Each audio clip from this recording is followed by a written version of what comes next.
Hello and welcome back to the Chelsea Lovers channel. Today I'll be analysing the game ahead against Sheffield United on Saturday. Now this game will kick off at 5:30 PM UK time on Sky Sports and won't be part of the pay-per-view scheme.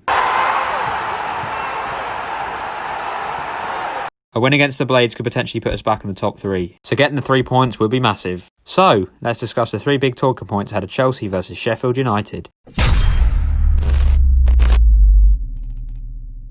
Number 1.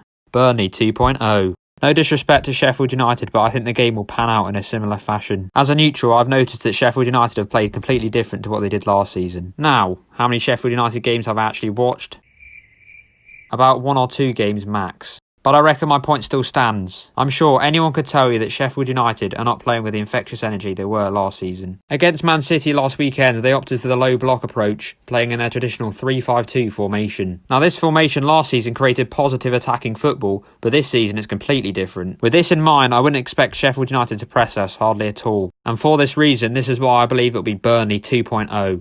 I'm not saying the result last weekend will be the same this weekend, but Sheffield United are playing a bit like Burnley this season. Perhaps explain the pattern between them of not scoring many goals. Anyway, time will tell and it's just my observation. Number 2. Werner being rested and general changes to the squad. I say this as Werner has played 11 consecutive games and was supposed to be rested last weekend against Burnley. Bearing in mind this won't necessarily happen, it's just a heads up. However, if this does happen, you could expect Hudson-Odoi to take the position on the left wing. Elaborating on my point of there being further changes to the squad, Havertz contracted coronavirus on Wednesday and won't be fit until after the international break. This does mean that we can't play our exact 11 against Burnley last weekend. I would still expect the 4-3-3 formation with Kovacic to fill in for Havertz, but you never know with Frank Lampard. I also wouldn't be surprised if Azpilicueta filled in for either James or Chilwell, as Lampard loves to rotate his fullbacks. My expected lineup against Sheffield United would look a little like this. Oh yes! Although it could look completely different. Number 3. Expect another clean sheet. Now, I don't want to jinx anything, but I'm bold enough to make this claim. As mentioned on my previous videos, our defence is unpenetrable. Could it be 6 clean sheets in a row? There's no reason why it can't be, but it is Sheffield United and we really struggle against them.